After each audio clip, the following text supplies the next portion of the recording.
मैं हूं विमलेश कुमार और आपने देखना शुरू कर दिया है नंबर 1 भारत। अभी विभिन्न मुद्दों को लेकर के मधेपुरा में तमाम तरह की समस्याएं हैं और उन समस्याओं में से जो अहम समस्याएं हैं मधेपुरा के लिए, मधेपुरा के विकास के लिए, उन समस्याओं को लेकर के अभी मेरी उपस्थिति विनीता भारती जी के साथ एक खास इंटरव्यू के लिए है, जो पूर्व चेयरमैन प्रत्याशी भी हैं। वर्तमान में चेयरमैन का जो चुनाव होने वाला है उनका भी प्रत्याशी है, पूर्व वार्ड पार्षद भी रही। तो राजनीतिक अनुभव जो है वो काफी है।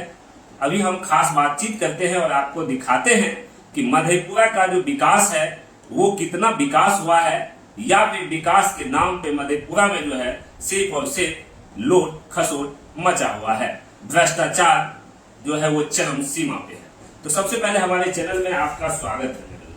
आपको भी आपके चैनल के माध्यम से तमाम दर्शकों का जो नंबर 1 भारत देख रहे हैं उनका भी हृदय से मैं आभार करती हूँ। मधेपुरा के विकास को लेकर के कुछ सवाल है, जो सवाल मैं आपसे जानना चाहता हूँ, उसका जवाब भी चाहता हूँ। सबसे पहला सवाल है कि मधेपुरा में जो नाला निर्माण चल रहा था और पहले दिन से जो चल रहा था उस पर आप लोग आवाज उठा रहे थे और वो जो है पूरे मधेपुरा वासी देख रहे हैं। बुडको जो कंपनी है, उस कंपनी के द्वारा 72,000 करोड़ रुपए के लागत से नाला निर्माण का कार्य जो है वो चल रहा था, लेकिन अब जो है वो बंद हो चुका है। 80% कार्य हो चुका है, लेकिन स्थिति जो पहले जिस तरह की स्थिति थी 2 साल पूर्व, वही स्थिति तो अभी भी बनी हुई है। कारण क्या है?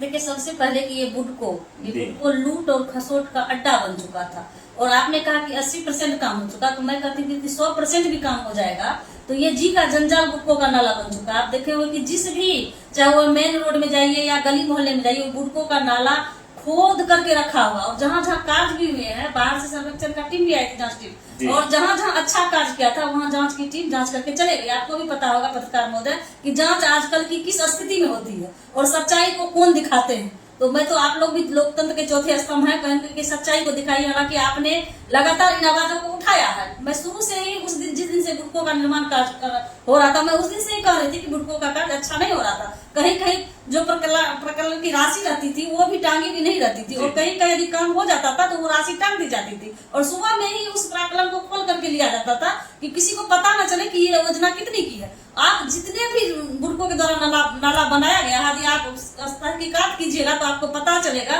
कि ये मधेपुरा के लोगों को लूट करके ये बुडको के ठेकेदार चले गए हैं। और लगातार जो वो ब्लेम लगाते थे कि मुझे रंगदारी मांगा जा रहा है, ये जा रहा, सब उनका ढकोसला था। वो चाहते थे कि मधेपुरा के लोगों को दिग्भ्रमित कर करके मैं यहाँ से लूट करके चले जाऊं। लेकिन मधेपुरा के लोग तो कहीं ना कहीं ईमानदार है, वो दूसरे की बातों पर विश्वास भी करते। उनको लगा कि ये बुडको के द्वारा जो नाला बन रही है तो कहीं अच्छी होगी। लेकिन आप देखिएगा कि बाजार में जहाँ छड़ का उपयोग किया गया, जहाँ सीमेंट का उपयोग किया गया है, जो दूरी थी, जो उनका निर्धारित था काम करने का, लेकिन कहीं भी इस तरह की कार्य नहीं हुई। और बहुत सारे जगह जब बारिश होती है तो लोग निकलने के लिए मजबूर हो जाते हैं कि हम किधर से निकलेंगे। ये नाला निर्माण अब तो ठप पड़ चुका है, लेकिन बीच बीच में जो है कुछ कुछ दूरी पे जो है वो गड्ढा जो है वो बना हुआ है, और उसके बाद रोड साइड में और जो है गड्ढे हो चुके हैं, जो रोड को भी तोड़ दिया गया है। कहीं कहीं ऐसा भी है, छड़ निकला हुआ है, बाहर की ओर छड़ निकला हुआ है, छड़ जो है वो सड़ रहा है, गल रहा है। आखिर ये जो योजना 72 करोड़ की है, जब इस योजना को पूरा ही नहीं होना था, इस योजना को क्यों लागू लाया गया? और ये सरकार के पैसों की जो है, ये बिहार जो जनता टैक्स के पैसों से जो है सरकार का खजाना भरने का काम करती है, ये तो सब बर्बाद हो जाएगा। आखिर बिहार तो और जो है दलदली में फंस जाएगा जाकर के। बिहार को वैसे भी पैसा नहीं है। देखिए, सरकार का खजाना तो खाली नहीं है। और आपने कहा कि गड्ढा हर जगह की बात मैं कर रही हूँ, हर वार्ड की बात मैं कर रही हूँ। ये आप देखिएगा कि नाला का गड्ढा खोदा हुआ, आधा कार्य किया गया हो, छड़ जो है वो निकल करके किसको लग जाएगा वो कहना मुश्किल है। लेकिन बुडको का क्या जाता है? बुडको को तो सिर्फ अपनी राशि से मतलब है ना। वो 74 करोड़ की राशि हो या 100 करोड़ की राशि, उन्होंने तो राशि का उठाव किया, आधा से अधिक राशि का उठाव करके वो तो चले गए। लेकिन मधेपुरा के लोगों को झेलना है। लगातार आप देखिएगा कि उस गड्ढे में गाड़ी गिर रही है, ट्रक गिर रहे हैं, ऑटो वाले भाई गिर रहे हैं, कोई ऐसा बच्चा जो स्कूल जा रहा है वो गिर रहे हैं, कोई बाइक लेके गिर रहे हैं, तो लगातार बुडको का क्या जा रहा है? बुडको का तो कुछ नहीं जा रहा है मध्यप्रदेश की जनता का टैक्स का पैसा का। और सरकार का जिस तरह खजाना खाली है, तो सरकार का खजाना तो खाली होना था ही, क्योंकि जो कार्य नहीं हुए थे उनकी भी राशि की उठाव हो चुकी है। और सरकार को टैक्स सिर्फ जनता का टैक्स के पैसे से मतलब है, तो सरकार जितनी जनता की टैक्स की पैसा ले रही तो उस लायक जनता को सुविधा भी देनी चाहिए। और लगातार जो ये गड्ढे हैं आने वाले बारिश के समय में मुझे लगता है कि मधेपुरा पहले भी जलमग्न था, और ये बुडको द्वारा जो डाला है ये कहीं न कहीं मधेपुरा के लोगों के लिए जी का जंजाल सच में साबित हो गया।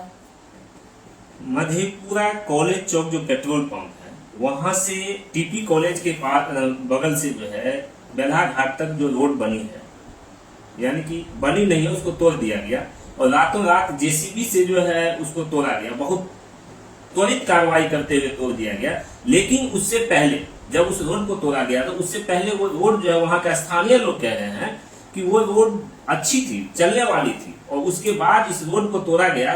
संदर्भ ये दिया गया कि बहुत जल्द इस रोड को हम लोग बनाएंगे, और पेट्रोल पंप के पास एक बोर्ड लगा दिया जाता है, वहां पे लिखा हुआ है कि असुविधा के लिए खेद है, कार्य प्रगति पे। तो ये कौन सा कार्य प्रगति पे है? मैंने वहां 2 दिन वीडियो बनाया और मैं खोज रहा था कि यहाँ पे कौन सा कार्य प्रगति पे है, ये चल क्या रहा है। देखिए, कार्य प्रगति पे है, और आपको भी पत्रकार महोदय पता होगा कि कार्य क्या प्रगति पे है।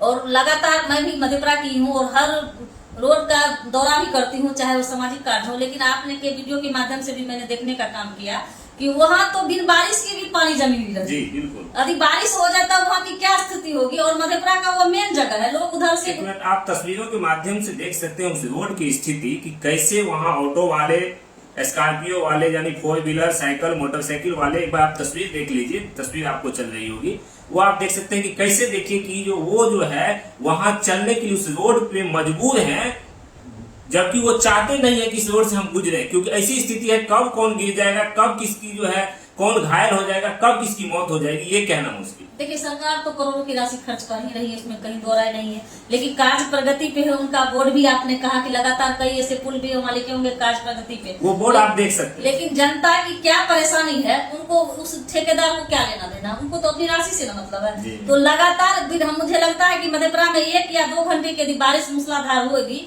तो पूरे मधेपुरा तो डूब जाएंगे, क्योंकि कहीं भी ड्रेनेज सिस्टम है नहीं, कहीं निकासी की कोई व्यवस्था है नहीं। तो मधेपुरा में वैसे भी बारिश हो तब, न हो तब, मधेपुरा जिस तरह पहले था उस तरह अभी भी है। और मधेपुरा के लोगों को चाहे सरकार करोड़ों की राशि खर्च करे या 100 करोड़ की राशि खर्च करे, मधेपुरा के लोगों को आज तक भी कोई सुविधा नहीं मिली है। तो क्या सरकार सिर्फ खजाना खाली करके जो है लोगों को, संवेदक को, जो भी ठेकेदार है, जो भी यहाँ के जो है जिम्मेवार व्यक्ति है सरकार की ओर से, सिर्फ जो है पैसा निकाल करके दे दिया जाता है, उसका कोई देखरेख करने वाला नहीं है? देखिए, आवाज उठाएगा तब ना, आप पैसा निकाले काम है, किसी को मतलब रहेगा तब ना। यहाँ के जो जनप्रतिनिधि है, मैं उनसे भी आग्रह करना चाहूंगी कि आप भी मधेपुरा के और यहाँ के जनप्रतिनिधि है, मधेपुरा के लोगों को क्या चाहिए? सड़क, मकान, जो गरीब है मकान, जो कहीं बच्चे दलित मोहल्ला में जाइएगा, जो बच्चे शिक्षा नहीं कर रहे, शिक्षा, लोग तो कमा करके अपने खा रहे, अपने उनका घर चल रहा है। लेकिन मधेपुरा के लोगों को जो सुविधा मिलनी चाहिए, जो टैक्स वो लोग दे रहे हैं सरकार को या नगर परिषद को, जो सुविधा मिलनी चाहिए वो आज तक नहीं मिली है। तो मैं आप यहाँ के जनप्रतिनिधि से भी अनुरोध करना चाहूंगी कि यदि आप विपक्ष में या पक्ष में, वो मायने नहीं रखता। यदि आपका मन है कि हम काम करें, मधेपुरा सच में विकसित हो, तो आप उस मानसिकता से देखिए, तो मधेपुरा में जरूर कार्य होंगे। एक मामला काफी तूल पकड़ा हुआ है रिशु सिंह को लेकर के। ये रिशु सिंह कौन है? देखिए, मधेपुरा में तो रिशु सिंह है नहीं, सबको पता है कि कौन रिशु है, क्योंकि जिनको कार्य से मतलब नहीं और जनता उनको चुनाव करके भेजती है, तो उनको आप नहीं देखिएगा कि क्षेत्र में जनता के काम से मतलब। उनको रिशु सिंह हम कैसे बने उनसे मतलब है। तो ये सबको पता कि मधेपुरा में रिशु सिंह कौन है, सहरसा में कौन है, पूर्णिया में कौन है, सुपौल में कौन है। तो ऐसे एक रिशु सिंह धारा याद जांच होगी तो मुझे लगता है कि प्रत्येक नगर में, चाहे वो मुरलीगंज हो, चाहे मधेपुरा हो, चाहे सुपौल हो, चाहे बिहार, जहाँ जहाँ नगर पंचायत या नगर परिषद है, आपको हर जगह रिशु सिंह मिल जाएंगे। मधेपुरा में अब आते हैं प्रशासनिक व्यवस्था को लेकर के कि प्रशासन जो कार्य कर रही है और लगातार जो घटनाएं हो रही है, चाहे वह चोरी की घटना हो, हत्या की घटना हो, या फिर आप देख सकते हैं कि घुसखोरी की घटना हो। ब्लॉक में जब आप जाइएगा तो मोटेशन के नाम पे जो है लाखों की लूट, हजारों की मैं नहीं कहूंगा मैडम, क्योंकि अब जो है 1 कट्ठा मोटेशन के लिए सुनने को आ रहा है। कुछ लोगों ने कहा भी है ऑफ कैमरा, जो सामने अभी डर लग रहा है उन लोगों को कहने में, लेकिन वो कहा है कि 1 कट्ठा पे कम से कम 1 लाख रुपया, और यहाँ तक 1 कट्ठा पे 3-3 लाख रुपया मांगा जाता है। क्या कहिएगा? देखिए, कहीं ना कहीं नगर परिषद भी इस कटघरे में है, क्योंकि उन्होंने कहा कि मैंने सीसीटीवी कैमरे हर जगह लगाया। यदि आप सच में सीसीटीवी कैमरे लगाया तो आपका सीसीटीवी कैमरा काम क्यों कर रहा है? क्यों आप दारू बेचने वाले हो कि कोरेक्ट बेचने वाले हो या चोर? कल की ही घटना है कि लोग खाना होटल में गए खाना खाने, उनको 8 लाख की राशि उनको स्कॉर्पियो की शीशा तोड़ करके निकाल लिया गया। तो ये सीसीटीवी कैमरे किस काम का है नगर परिषद का? यदि आपने 100 पीस के लिए लगाया, यदि आज आपकी सीसीटीवी कैमरा चलती, आपने 84 लाख या कुछ की सीसीटीवी पूरे मधेपुरा नगर परिषद में लगा, ये कहाँ कहाँ काज कर रही है? एक साइकिल चोर भी पकड़ाया होगा, लोग का घर का दरवाजा टूट करके पूरे जेवरात चोर उड़ा के ले जाते हैं, लेकिन आज तक चोर नहीं पकड़ाता है। तो ये नगर परिषद में किस तरह की सीसीटीवी कैमरे हैं? और जहां तक आपने ब्लॉक और कोर्ट कचहरी की बात कही, तो मैं पत्रकार महोदय कहना चाहूंगी कि घूस देने वाले और घूस लेने वाले दोनों दोषी हैं। यदि आपका कार्य नहीं हो रहा तो आप 1 लाख 2 लाख देकर के कार्य करवा रहे हैं, लेकिन आप सिस्टम को तो भ्रष्ट कर रहे हैं। आप उस सिस्टम की यदि आप तहकीकात करते, आप नहीं देंगे, वो नहीं देगा, तो स्वतः उनकी भी रोजी रोटी बंद होगी और वो घूस लेने के लिए सोचेंगे कि हम कई बार हमको लेना नहीं है। तो कहीं न कहीं ये दोनों दोषी है, थाना हो, कोर्ट हो, कचहरी हो।